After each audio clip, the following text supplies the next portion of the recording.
ahead and smile, son. You've got a lot to be happy about. Sardines have a high protein content, and protein is the stuff that builds muscle. Did you ever stop to think how these little fish get to you? Well, then, let's go to Maine, where they are caught and packed. Maine is the northernmost of the New England states and occupies a land area almost equal to the 5 others combined. Along its jagged coastline are the shoals and cool waters which have made this area ideal for sardine fishing and packing. From Portland to Eastport are the coastal towns and villages which produce a large portion of the sardines packed in the United States. Each year, from early spring until late fall, young herring, called sardines, come from the open sea and gather in countless millions in these waters. Fishermen have devised 3 important methods for catching them. To catch the many schools of sardines which follow the shoreline, fishermen stake out brushwood leaders, which divert the fish into large enclosures. These are known as weirs.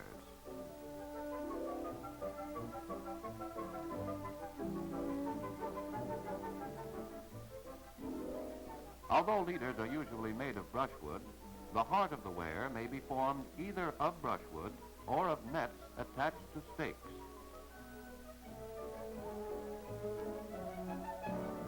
Once the sardines enter the heart, they find it difficult to escape. Millions of fish have been known to enter a weir in a single day. Here they are held alive for the carrier vessel plant. To simplify loading, fitted with a purse net, nets are dipped out by a brail the hold of the carrier.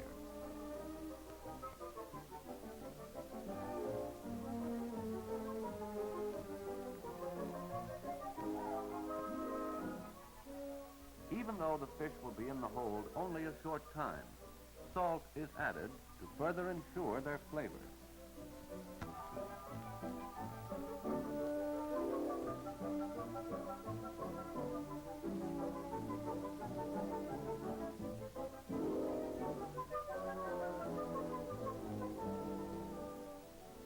Constant vigilance over the fishing operations is maintained by the Department of Sea and Shore Fisheries of the state of Maine through its Coastal Warden Service.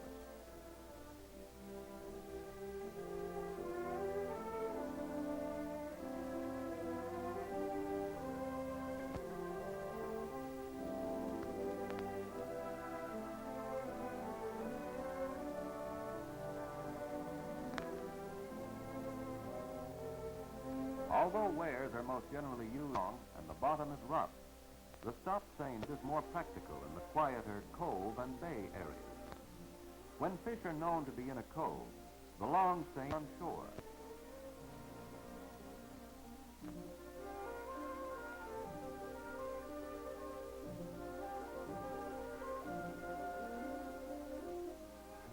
The top of the lower edge or foot rope is weighted with lead.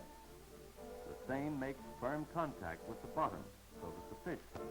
Once the stop seine has reached the other side and the fish have been safely enclosed in the cove, a carrier will remove them by the same method as was used at the weir.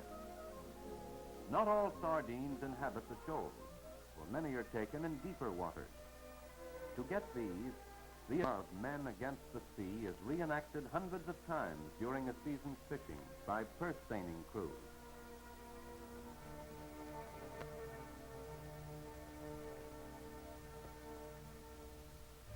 Between catches, life aboard the vessel is calm and even easygoing.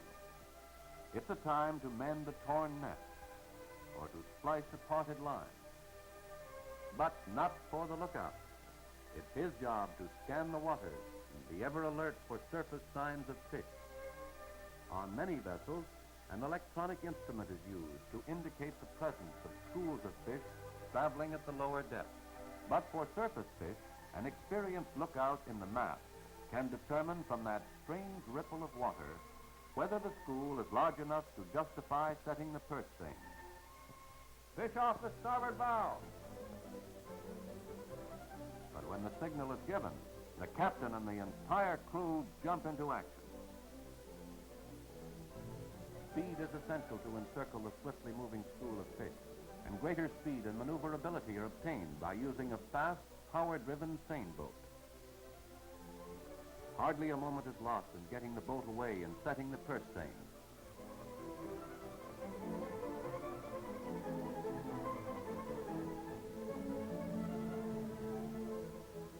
While the mothership stands off, the seine boat pushes ahead at full speed to close the circle around the sardines. Up to 1,000 feet of seine may be paid out.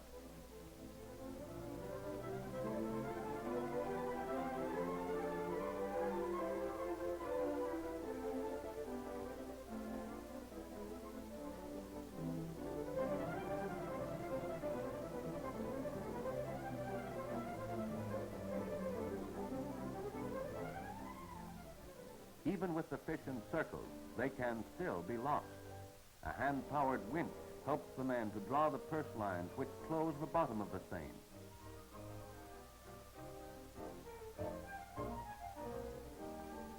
Millions of sardines are in the net.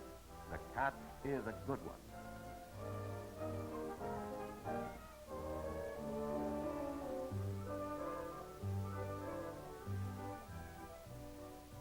On board the mothership, the captain uses a radio telephone to notify the carrier vessel of the rich haul.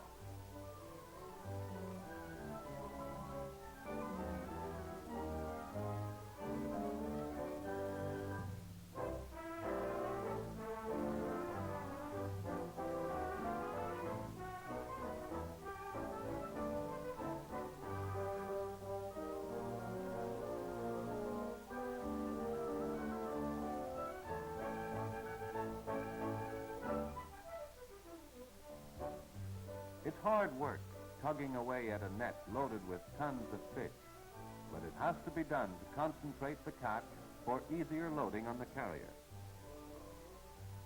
When the carrier comes alongside, it makes fast to the purse seine.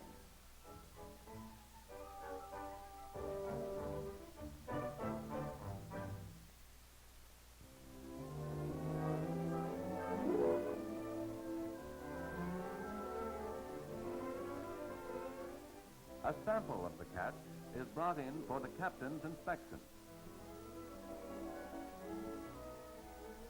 The okay is given, and the work of loading begins. Stalwart arms guide the brailing net on its many trips in and out of the purse seine.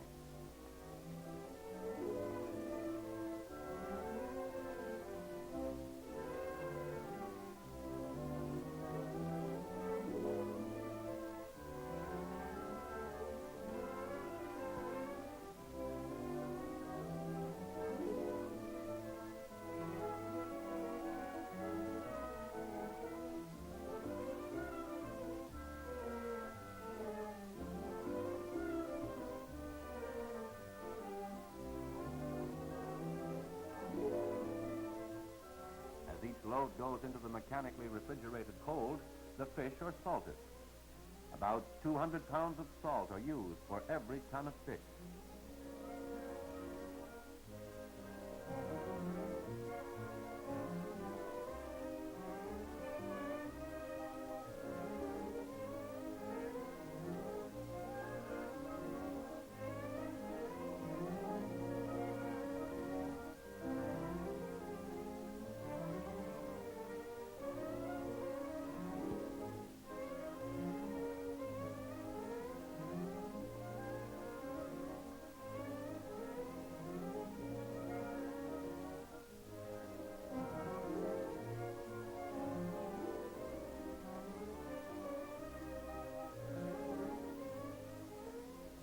Two hours of hard work, and the last of the fish are in the hold. The hatch covers go on, and the carrier heads for the packing plant. It's only a short run from the fishing grounds to the packing plant, so the fish arrive in sea-fresh condition. Before unloading, the fish are checked again, this time by a state inspector assigned to the plant. After his approval, a suction hose is lowered into the hold.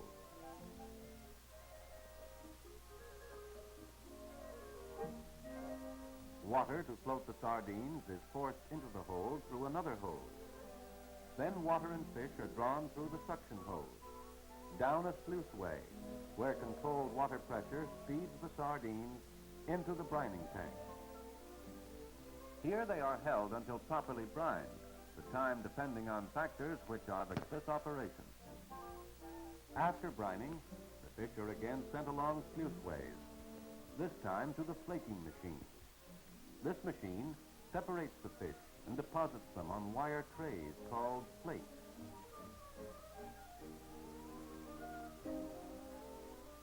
As each flake is filled, it goes on to a flake rack, along with many others.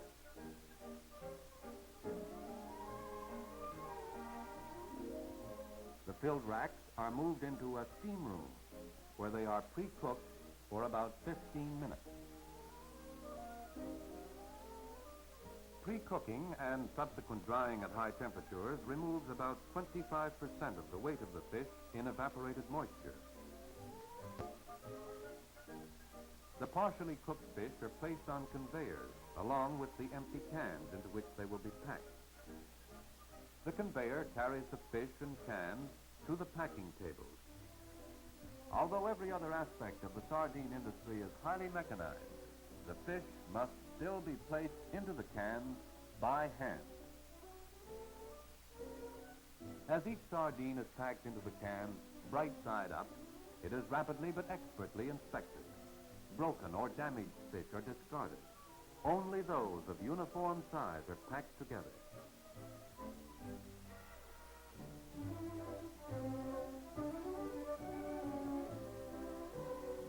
From the packing tables, the cans travel by conveyor to the sealing machine.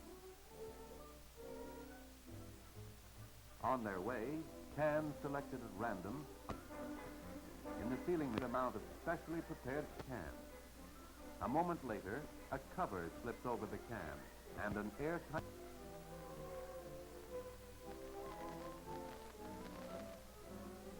oil, which may have accumulated on cans, go into metal baskets, which will carry them by conveyor for final cooking in the region.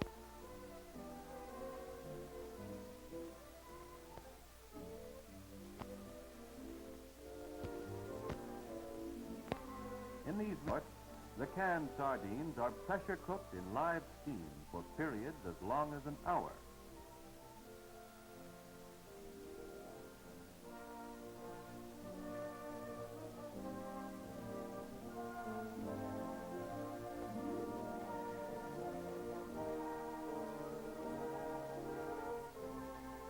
The internal pressure of the retort is raised 7 pounds above normal atmospheric pressure. This cooks the sardines in superheated steam at a temperature of over 230 degrees.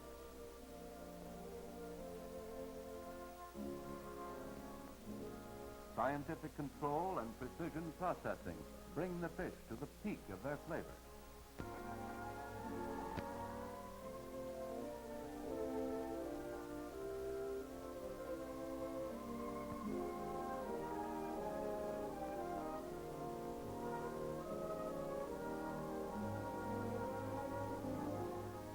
From the extreme heat of the retort, the packed sardines, now completely cooked, are conveyed to the cooling table.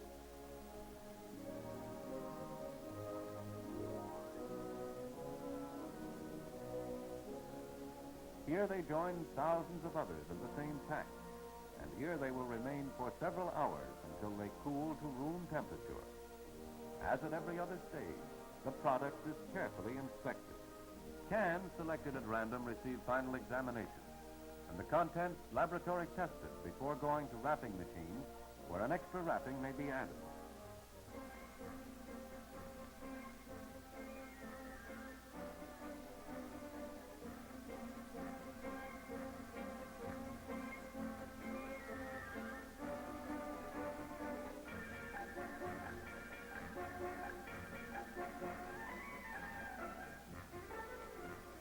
Whether wrapped or unwrapped, regardless of brand name, the significant words Maine Sardine symbolize a product which is nutritious, healthful, and delightful to the taste.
From the cold, crystal-clear waters off the rugged, rock-bound coast come sardines from Maine.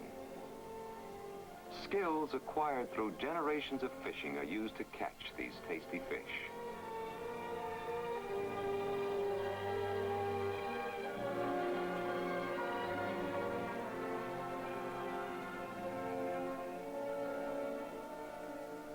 Once caught, the fish are removed from the net by a pump, which loads them into the hold of the carrier boat. The fish are salted as they are pumped into the hold, so they will arrive at the cannery flavorful and firm.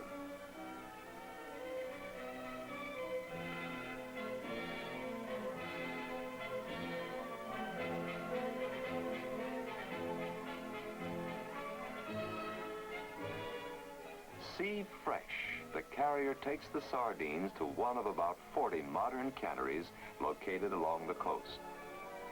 Both on the carrier and again at the plant, the sardines are inspected by state and plant inspectors to be sure they are ready for canning. In the cannery, the fish are packed, then cooked in those familiar flat cans. About 2 out of every 3 cans of sardines sold in this country are sardines from Maine.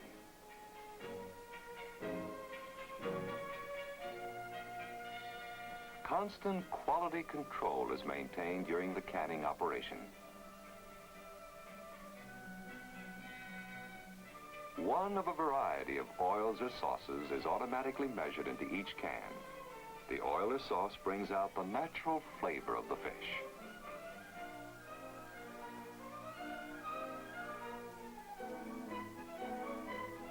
Modern industrial techniques, careful quality control. But Maine know-how and ingenuity, most of all, ensure a delicious, nutritious, ready-to-eat food. Packed under one of more than 50 different brand names, the quality of all brands is constantly checked in laboratories maintained by the Maine Sardine Council, an association made up of all the Maine sardine canners.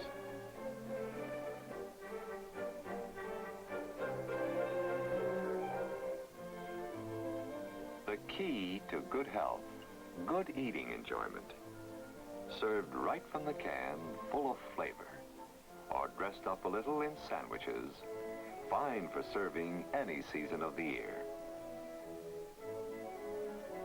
And speaking of seasons, take home a few year-round tips from the Downeasters. That's another way of saying the folks from Maine. See how you can make use of their local seafood delicacy all the year round. When autumn frosts are just beginning to turn the leaves russet, and the last of the summer visitors have left the Maine coast, Jim Beale is on his way home after a day's fishing.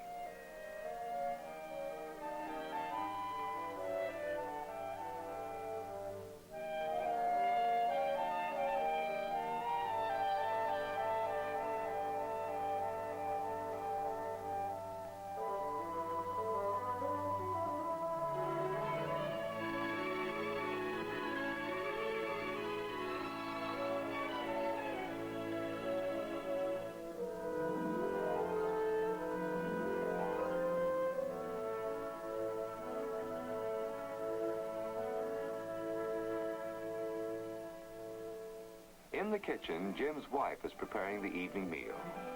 First, a sauce is made by sautéing minced onions with flour, salt, and pepper.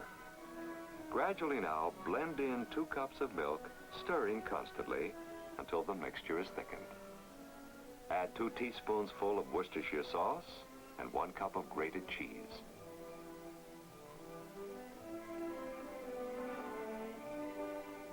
This completes the fine cheese sauce. Drain the oil from a can of sardines and crush. Spread them over 2 cups of sliced cooked potatoes. Now, 3 more cups of the potatoes.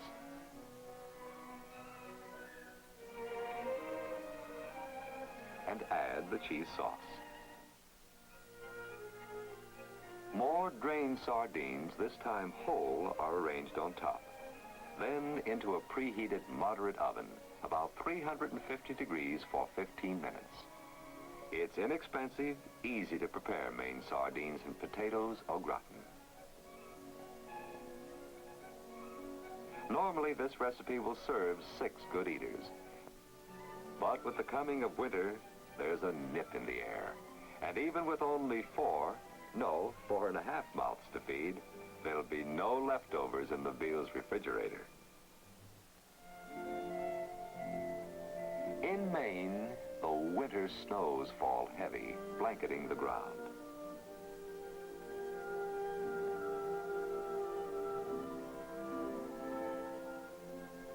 After the snow come those bright midwinter days when the air is cold and crisp, and the crust on the snow crunches with each step. Good hunting weather.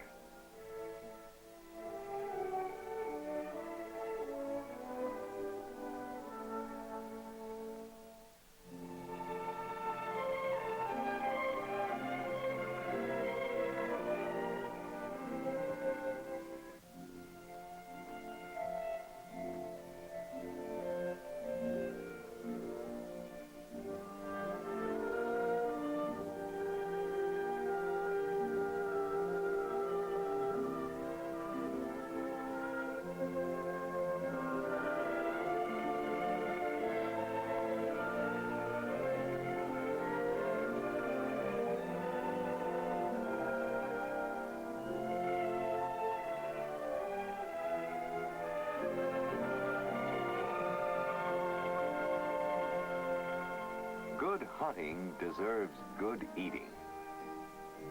Sardines from Maine mashed with mayonnaise and seasoned with onion, lemon juice, or for that matter, with any spices that tantalize your taste, are a wonderful basis for dishes ranging from sandwiches to party treats.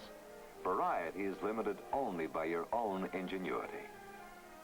As a sample, take just a half strip of bacon. Spread the paste on the bacon.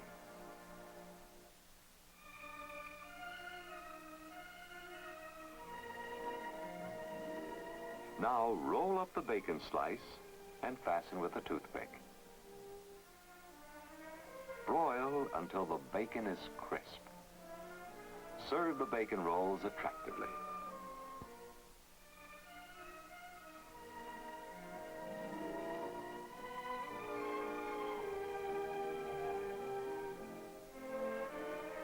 A quick, inexpensive, easy-to-prepare platter on a winter's evening, and just as suitable as the weather gets warmer.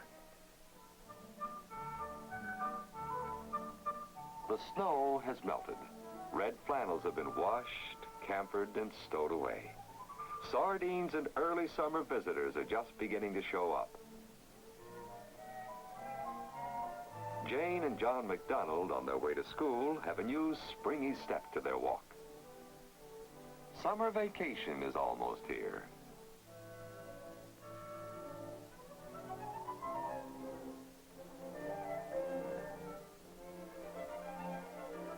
In the school kitchen, as in school kitchens all over the United States, the dietitians are getting things set for today's school lunch. Either the larger institutional type can or the standard flat can may be used.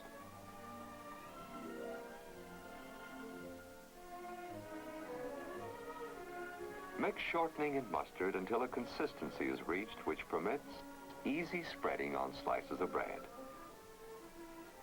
Arrange Maine sardines on the slices of bread. Then cover with slices of cheese. Sprinkle the top with paprika. Toast the Maine sardine and cheese sandwiches in a very hot oven. Hungry? Who wouldn't be? But most important of all, the sardines are well supplied with growth elements such as calcium, potassium, phosphorus, sulfur, iron, copper, iodine, and still more. Rich in vitamins, including A and D, thiamine, niacin, and riboflavin. All this, and it tastes delicious too.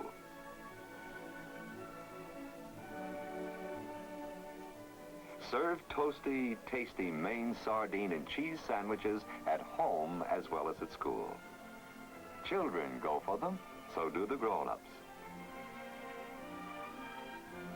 All over the country, any season of the year.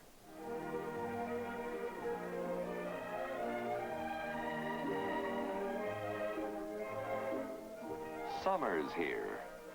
Lou McCowan, commercial fisherman. Talk about a busman's holiday.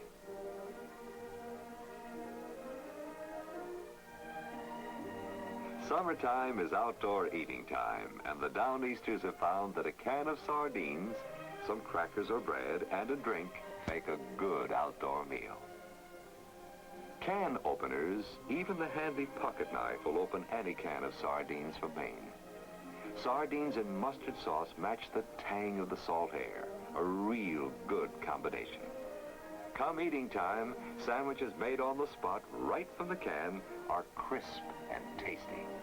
Nothing like the out of doors to sharpen the summer appetite.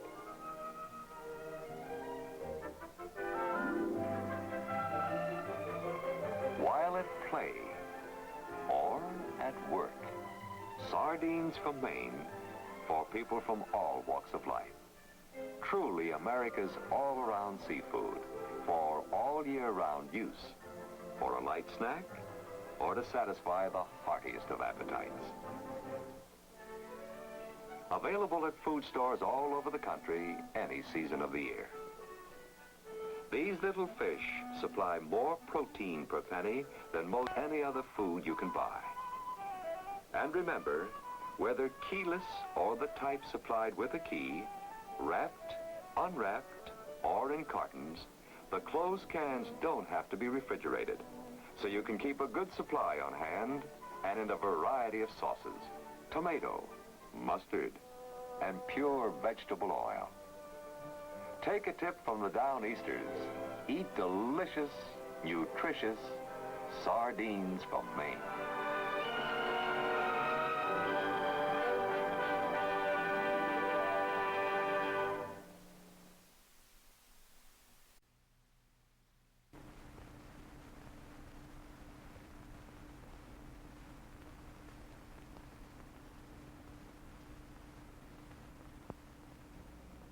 There's a bit of folk poetry that we today miss in the state of Maine because there are no passenger trains. But if you were to have traveled many years ago on the Maine Central line between Bucksport and Vanceboro, you might have heard the conductor cry out, "Train for Chipman's, Bucksport Center, North Bucksport, Hinks Landing, South Arrington, Arrington Pierces, North Arrington, South Brewer, Brewer Junction, Bangor, Exchange Street, Easy." Northeast Historic Film preserves and helps people use moving images from a century in northern New England. Kingman, Witter, Pitlock, Bancroft, Danforth, Eaton, Forest, Tomah, Lambert Lake, and Vanceboro. Wood.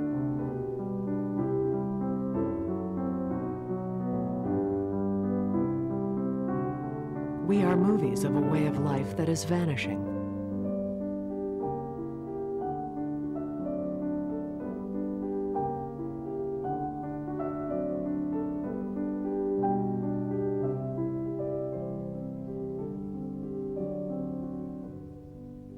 There's a fascination to it. Vanishing except for a vital film and video record. Mosquitoes and green tar and lard smooshed on your face.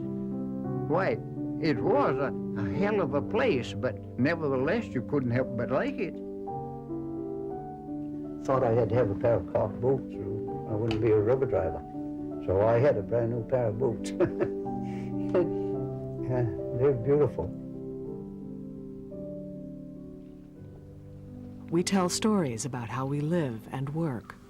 Every day I'd haul that trap I got out beyond the point, and up she come. Up would come Addie Lou, that is. I could tell it was her because she was speckled, red and black.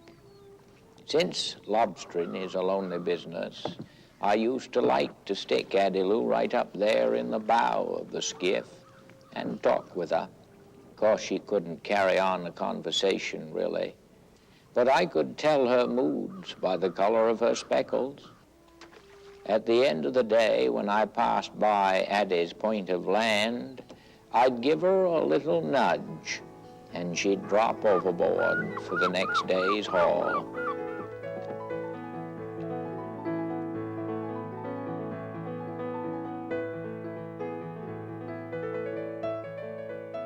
Moving pictures that tell the stories of everyday life in northern New England.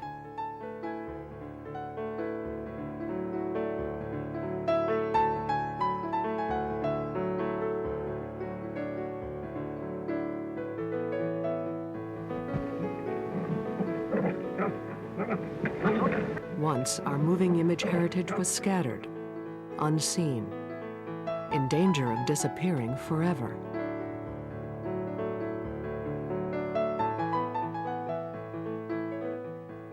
Now, Northeast Historic Film creates a future for these records of our real lives, with your help.